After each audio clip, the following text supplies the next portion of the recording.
Yo, yo, yo, yo, yo. How you guys doing, everybody? How you doing today?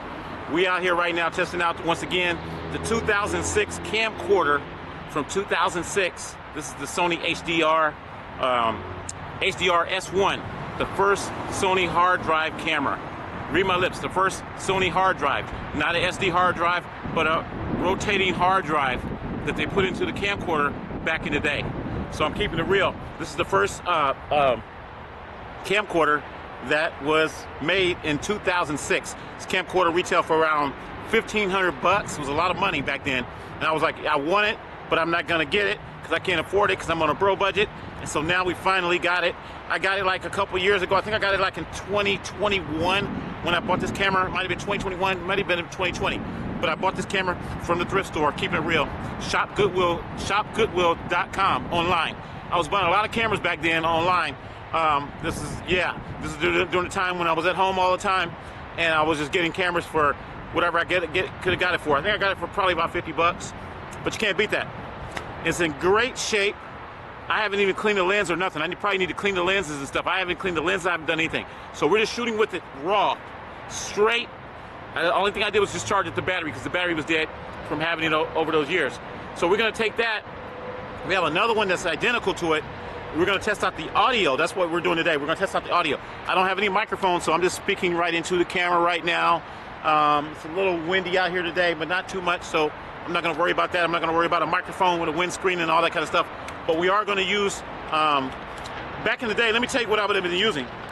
I would have been using this little Sony microphone right here. I got this, yeah, I bought this a long time ago too. We don't wanna talk about this. I bought this like probably 2009. This was a lot of money. This was like 150 bucks. I remember buying this at Fry's Electronics, the largest electronics store in the world where your best buys is guaranteed at Fry's on Las Vegas Boulevard. Yeah, I bought this for like 150 bucks back then, and I still have it. It's a little beat up. It's kind of flaky now, but this was the Sony microphone that I used to do all my broadcasting with. And then I would sync up the audio later on from the microphone. This was not wireless, so you record your voice in here, bam, it's just a voice recorder, but you can use any voice recorder.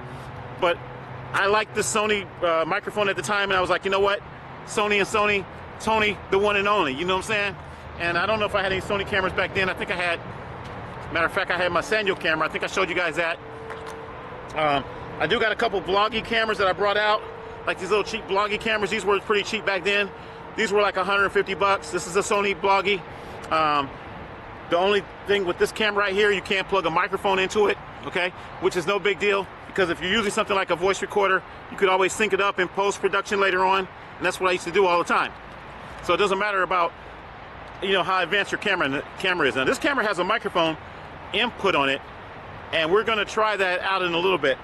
I just want to show you a couple other cameras that came out in that era. This is another little Sony vloggy type camera. It's called Net Sharing Cam. This is made by Sony, okay? Today is Sony Day, okay? Sony, Tony, the one and only. So this was another little vloggy camera, and it actually works. It's on right now. Just talking about set up the time and date and all that stuff. We're not gonna do all that. This did not shoot in HD though. I don't think this was an HD camera. This was just a regular Sony video camera. And all these cameras came out around the same time. So I was buying a lot of cheap cameras like this back in the day because I was on a bro budget. That's what this is about. Bro budget broadcasting, okay? Bro budget broadcasting. So well, you gotta do what you gotta do. I didn't have this camera right here that I'm recording on right now. I wish I would have had this camera. I would have probably been doing more professional videos at the time. This was kind of like, it's consumer, but you know, you had to have a little money if you were gonna get something like this, okay? I didn't have that kind of money, keeping it real. So, 1,500 bucks for this camera, 2006, the SR1, we're just gonna say the SR1, which is the HDR SR1, Sony camcorder, 30 gig hard drive. Later on, they made bigger hard drive cameras. I have a couple of those too. I've got like a 120, I've got the 60 gig hard drive camera, the SR11 I think was a 60 gig. I don't know the other brands right now. I mean, they were all Sony, and they were all hard drive cameras. I got a Canon one too, but the Canon one's not working. I got that pretty cheap. I got it for like 20 bucks, but still, you know, maybe one day we'll work on that. But they came out with more hard drive cameras later on, and then they moved over to SD card, little micro SD cards and SD cards. That's what they moved over to, and the hard drive thing kind of went away. So this was a big thing back then. This was a big thing back in 2006. Now what we're going to show you we're gonna show you the vacuum cam. This is the same camera, okay? The same camera, but I have it on a system here, and we gonna call this the vacuum cam. This is the vacuum cam, because it's on a vacuum cleaner, okay? I'm keeping it real. It's on a vacuum cleaner. And the reason that I built this on this is because if I wanna take it somewhere and I wanna do a quick video, I just roll it out, and then I can adjust my tripod however I wanna adjust it, and I'm ready to go. So this is called, we don't know what we're gonna call it yet. We call it the vacuum cam, but we might change the name on it. Let me give you a better video of this real quick. Okay, so this is the vacuum cam. Once again, there's the camera itself, strapped to a vacuum cleaner. I took out the bag and all that stuff, or the bottle. That I took out all that, and I'm still building other stuff onto it. I actually had a whole system built on there not too long ago, and then we took it all apart, and then we used that chair I told you about, the broadcaster chair. That was going to be the broadcasting system at first. That might be another broadcasting system. We just don't know yet. But we wanted to kind of at least show you that, and that is called the Bro vacuum cam system. Okay. I'm trying to get me in here in the whole system, but one thing about this camera now, it doesn't have a wide angle. So let me just back out here a little bit, see if I can frame up and get myself in the shot as well. So this is how it would look. You guys see me there? Boom. You're not going to be really vacuuming with it, but that's the way it would look. All right. How you doing? So that's the vacuum cam, and we're just going to get a little closer here so you can hear my audio, and I can actually see the screen. So I can't see the screen from way over there. Okay, so yeah, y'all bear with me for a minute. Bear with me. All right, here we are. This screen is not a wide angle. It's not a wide angle camera. So now I got to be a perfectionist. Now I got to try to level it out. Okay. Anyway, I think I zoomed out. Okay. So anyway, once again, your boy Tony from Cali, broadcasting on a beautiful day today. Today is what is today? It's the 19th. It's the 19th of March, 2025. Okay, the 19th of March, 2025. Once again, this is the Brocam. This is the camera that we're shooting with right now. We're shooting with the same exact camera from 2006, and I just wanted to test it all out and show you guys how it worked. I showed you guys a couple old school cameras, which is great. That's the Bro vacuum cam. We may rename it again. We call it the Vacuum Broadcaster. I think we're gonna call it the Cinema Vacuum Broadcaster, whatever. And that's the thing about it. I want to tell you guys about this. They're gonna always come out with different names of different things to try to impress people. I'm not impressed by the names. As you guys know what I do and what I've done before in the past. Who am I? What's my name? What do I do? Computer animation, three-dimensional holographic digital video broadcast special effects engineer / senior audio visual telecommunications specialist / broadcaster, not broadcaster, broadcaster, not broadcaster, broadcaster, not broadcaster of my reality show, born in 1963, all in HD. HPTV stands for Helping People TV. WBN stands for World Broadcast News, and much, much more. So titles don't impress me. Remember that. Titles shouldn't impress you either. Okay? You're building a resume, you're trying to get a job, yeah, you can put in, you know, your skills and things like that. That's different. But I'm not here to impress. I'm here to bro press. That sounds good, huh? I'm here to bro press. Bro press is to show you how to build things on a budget, to enjoy your life, to enjoy life. I'm enjoying life. It's a new day today. I'm enjoying life. Like I said, back in the 2006, 2007, I was rolling with this right here. This is my Sanyo Exacti. I got 3 of these now. But back in the day, these were very pricey. These were like 700 bucks. I think they were like 1,000 when they first came out, somewhere around there. Okay, this is a Sanyo Exacti. This is the dual. This might be the Sanyo 2000, HD 2000. Let me see. Can't remember. This might be the 2000, but I had the 1000, and I know I have 2 of the 1000s, and I have 1 2000. This might be the 2000 right here. But still, this is what I was rolling with. Okay, HD. Bam. You pop it up. You put it on a tripod. The only bad thing about this is you didn't have any. You could plug power in. It ran off of 5 volts for power. You have an SD card in here, which is great. So you can record straight to SD, bam, pop it in your computer, and then upload it, which is great. But you didn't have any outputs, so you couldn't live stream with it. The only way you could live stream with it is you had to plug it into a dock. And I have the docking system. I have two of the docking systems. You had to plug it into a dock, and then the dock came out HDMI or either component or composite. We're going to talk about that. Component, composite, and HDMI. Those are different signals, or I say different, yeah, they're different signals, okay?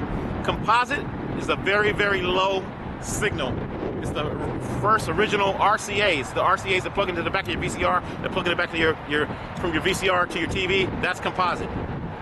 Component, well, let's break it down like this. Composite used to be yellow, red, and white, okay?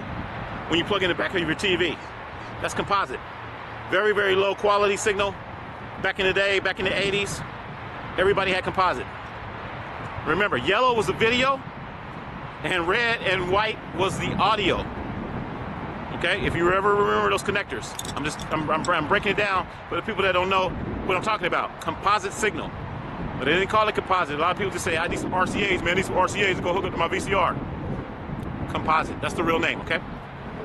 The next signal was component. Component is a higher level signal. Green, red, and blue, or blue, green, and red, whatever order you want to put it in. Blue, green, and red. That was a higher signal, okay? And they call that component signal. A lot of times, you had a higher end TV back in the day, and you had red, green, and blue in the back, and you plug that in, you're going to get a better quality picture. Standard definition still, not high definition, but it was component level. It was a higher level than the composite. The next signal up after that is, of course, what everybody uses now, HDMI. HDMI stands for High Definition Multi-Interface. High Definition Multi-Interface is the modern cable that plugs in to the back of your TV, whether it's a mini HDMI, a micro HDMI, or a full-size HDMI cable. It plugs in, and that's high definition. And those three different levels, this camera actually has all of those components, where this camera did not have that, unless you had the dock. It does have a docking station. You plug into the docking station, and in the back it did have composite, it did have component, and it did have HDMI. I take that back. But you had to have the docking station. But straight out of the camera, if I wanted to plug this in and live stream, this would not work. Okay? So I was building I had a dock station, and I took my dock, and I plugged this into the dock, and I would take the dock with me, and I was getting ready to run this into other computers and all kinds of stuff to make a live broadcasting system back in 2007. I think I did it one time, but it was kind of tacky, but it was very janky. So you want a camera that has some of those components. It doesn't have to have all three components. You don't have to have composite, component, and HDMI, but you got to have one of them if you want to do any live streaming. So this camera right now is perfect for live streaming. If I want to live stream, you can see me pretty good. I haven't even went into the settings. I'm pretty sure I can go in there, change the white balance, change all the settings, change the focus. I just got everything on automatic right now. Popped it out of my case, and it's ready to go. But if I wanted to live stream, I can live stream. Now it's shaking. The video's shaking because that's the wind. Don't worry about that. But what I am going to show you is, when I bring this camera over to you again, this is what it looks like. Very good looking camera. Once again, this was like a big camcorder too, back in the day.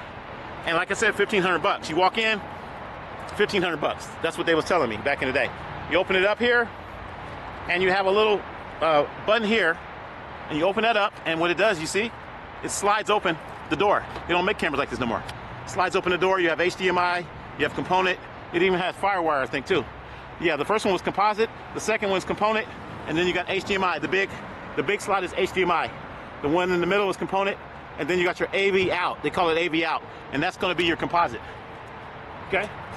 You also got USB right here. You got USB, and that's how you transfer this video. That's how I'm going to transfer this video when I go in the house. I got to transfer it into the computer, and then we'll upload it to YouTube. So you guys will be seeing me on YouTube pretty soon. So don't hate, don't wait, donate. The other side, which is cool with this camera, you open it up, got a little tab right here. Y'all see that? Got a little tab right here. Can't get it open hardly. Kind of flips down a little bit. Can y'all see that? And in this tab right here, you got your earphone and you got your remote. This camera also came with a remote. I think any Sony remote control will operate this camera, so you can fast forward your clips, go through them and look at it, and you can also start and stop the camera, which is great. Most cameras don't have a start and stop, so while I'm sitting here making the video, if I say, hey, we're gonna end the video right now, boom, I can hit the remote and I can stop it. It's pretty good. Can't do that nowadays with most of your cameras. And then it also has what's really important here. It's right underneath the lens here. There's another spot that flips out, and there is your microphone input. You can't see it. And the microphone is always gonna be red. It's always gonna have red around the ring. It's a red colored thing. There it is. Okay. And that's where you plug your microphone in. So what we're gonna do is we're gonna test out a wireless microphone. I had a wireless microphone system right here. You see right here. It's a cheap microphone from Amazon. I don't have a windscreen on it, so you might hear some noise. We're gonna test it out real quick. So just bear with me. If if it doesn't sound that good, that's okay. We're gonna unplug it. But at least I need to test it out. I don't have what do they call it? A dead cat. That's what they call it, a dead cat. I don't have a dead cat windscreen on it, so you might hear some wind, but that's okay. This is a cheap microphone. It's actually still on right now. Check. It's still on right now. I got it set for the level 10. This is what it looks like. It does not say Rode. I have a Rode microphone somewhere. I lost it. I gotta get another one day. If you guys want to donate, please help donate so I can get another Rode mic, because the Rode mic was really good. We're gonna start doing more journalistic videos. I'm gonna start showing you guys, telling you guys about more things that's going on and things like that out here, Sacramento, everywhere. So I need a better microphone. So if you want to donate and give me a better microphone, so I won't be using this little cheap China junk. Anyway, we're gonna plug this in right now, and it's gonna take over the audio from the camera. Let's see what it sounds like. Just bear with me for a second, folks. Here we go. Check. Can you hear me? How's it sound? 1, 2, 3, 1, 2, 3. I'm gonna back up here, because once again, now we got a wireless system. I could be hands-free. I could be working on anything. I could be talking about the vacuum cam. I could be talking about different cameras. I could be walking around. I could be running around. I could give you a wide shot now if I want to do that. Let's do that real quick. So I'll put the camera here, the vacuum cam right here. We'll give you a wide shot. Now I'm in a vlogging mode. I'm in vlogging mode, right? Yeah, that's cool. I'm in vlogging mode. So now you can see the camera better here. Let's bring this down a little bit. Okay. Now if I walk over there, I know I'm going to be in the shot. Now I don't see any levels on this camera, but you can hear me. Check. You can hear me. You can see me. I can walk over here to the vacuum cam, and now you can see me with the vacuum cam. You can see how it works. I'm vacuuming, and now I'm recording. I'm vacuuming. Boom. Turn this baby around, and say you're ready to record. You got to be ready on the spot, and now you're ready to record, and this is how it will look. Boom. I'm recording with the vacuum system. I actually can record with this right now. Actually, I should. Okay, checking out the second camera here. We're actually recording with the vacuum cam, and we're not going to roll it because we know it's going to be a little bumpy, but we're going to pick it up. We're going to adjust it here. I don't have it where it's locking down really good. But anyway, we're recording with the vacuum cam right now. Boom. All right.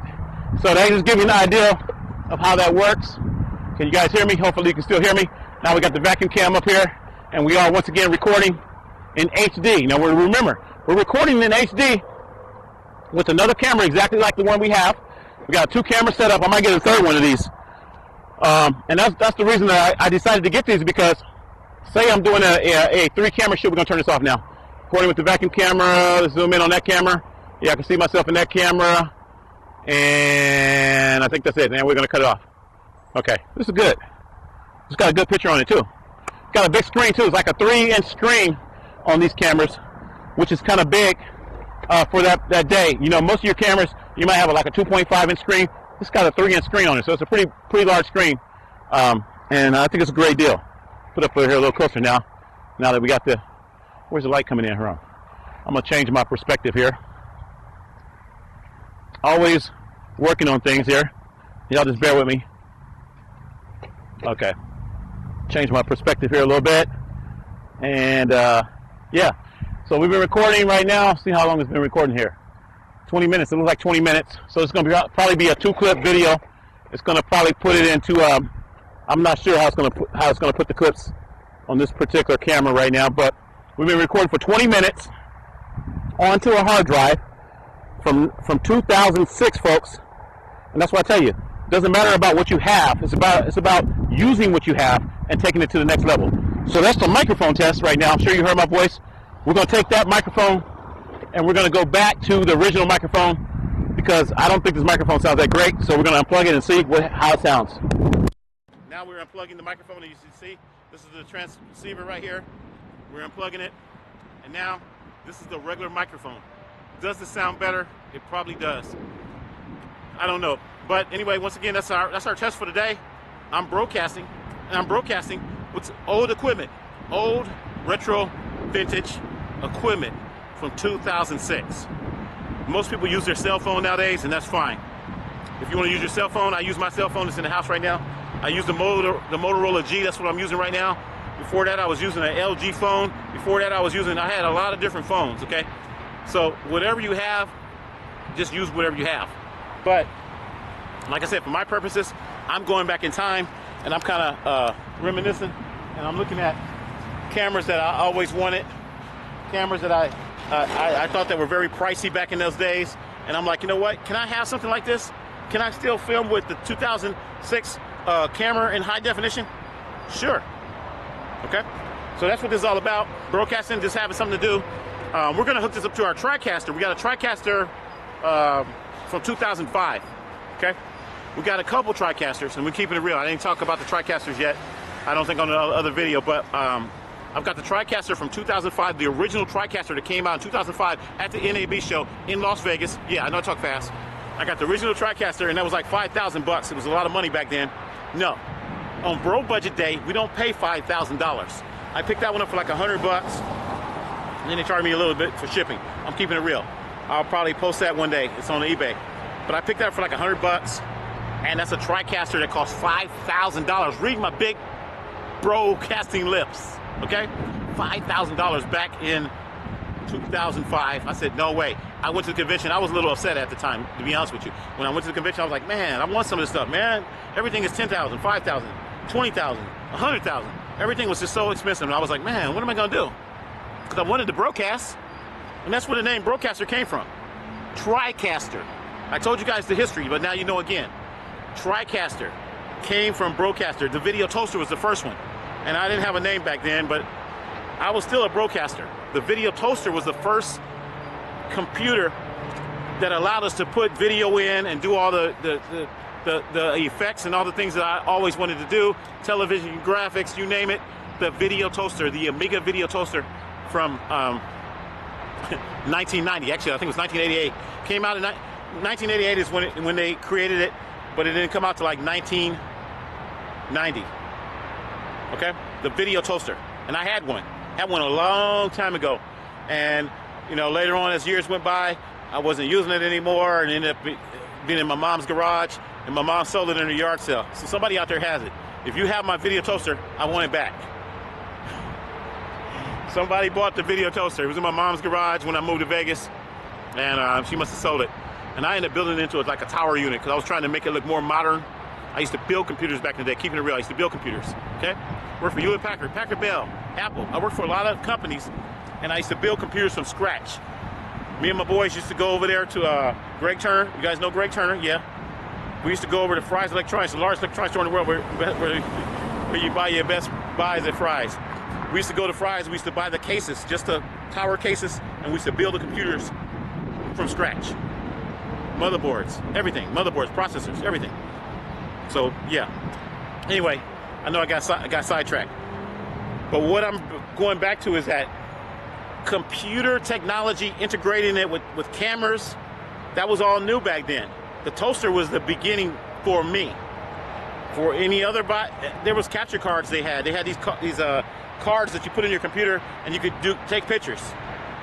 Wow. But that was pretty fantastic for us back then. We were like, wow, you can put your picture in the computer? Wow. This is way before internet days. Okay, we're talking about DOS days when people were just typing and you just saw, you know, characters on the screen. And then when we got Windows, everybody went crazy when we got Windows. Okay, you got Windows 3. You got Windows 1.1, Windows 3.1. You got Windows 95. You got Windows NT. You got Windows ME. You got Windows XP, and it just goes on and on and on. I don't think what they got now. Windows 11. Windows 11, probably Windows 12 coming out. So when the Windows came out, we were able to drag and drop things with the mouse. That's when everything changed. The video revolution changed. I started editing back then in '95, around '95, with Adobe Premiere. You guys know what Adobe Premiere is? The original 1.0 Adobe Premiere. I started editing with that, and I couldn't afford it back then. I just had a copy of it, and I was like, okay, yeah, we'll play with this, and I loved it. I loved it. So I played with Adobe Premiere for years, and I started using other editing programs. I can't remember them all now, but they started coming out with more and more later on. And that was cool with the editing and everything, but for live production, we're gonna go back to live production. We're live right now. So when we talk about live events, we're talking about being out here live, and now I don't have any graphics on the screen, but I need to put my name up there. I need to say, I'm Tony from Cali, and I need to put my graphics on the screen. People are driving by giving me thumbs up. That's cool. I need to put my graphics on the screen, but I can't do that because we're live, but I don't have a computer or anything to interface with that. So the next level to put graphics on the screen was to buy a camcorder with internal character generator with graphics. Yeah, I'm keeping it real. I'm not really taking it back. So you had to buy a camcorder back then. They did have some older camcorders that came out in the 80s that had character generators. They had like a little keyboard and you could type your name in the bottom, kind of basic. Then later on they came out with like the RC Pro Edit. I had one of those. RC Pro Edit, had to have it. That was an expensive camera too. And it was kind of a piece of a junk, but you could put in some names and titles and things like that. But you couldn't put in lower thirds, you couldn't put in graphics, you couldn't put in pictures, anything like that. You could only put in just a little title. Yeah, my name is Tony. How basic was that, right? Live. So we're talking about doing a live event. In order to do a live event, I don't think it was too much possible at that time. You had to have big bucks. You had to have some type of radio transmitter, a microwave transmitter, not a microwave that you cook popcorn in, but a microwave transmitter or something like that in order to do a live production. So the only thing that was really good was that toaster, that video toaster. That video toaster that came out in 1990. When that came out, I was like, wow, I got to get one of those. I got one, but it took a while. I didn't get mine till like 95. Yeah, keeping it real. I didn't get it in 90, so like 5 years later, a guy had one. This is what happened. I traded a PC for the video toaster because PC was a big thing at that time. Video toaster was starting to kind of, you know, people wanted PCs, okay? They wanted a PC. So I was building computers. So since I was building computers from scrap, I built computers. I went to Fry's Electronics, bought the tower, bought the processor, bought the hard drive, and I said, I'll build a computer, and it probably cost me like $200 or $300 or whatever. And I take that computer and I sold a computer and got the video toaster. Actually, I traded it. I think I just gave the guy the video toaster. I gave him the PC. I gave him the PC for the video toaster. That's how I got the video toaster. Now I can't even find a video toaster. Trying to go on eBay, everybody's price gouging. They're acting crazy just for the video toaster board. Just for the board that goes into the Amiga. It was the Amiga 2000 I had. Just for the board that goes into the Amiga 2000, they're asking like $300. Come on, man. I remember a couple years ago I was going to get just the board, you know, just like I show you guys what the board looks like. And I'm like, okay, I'm going to get the board. I don't have the toaster no more, the whole system. And I could have got it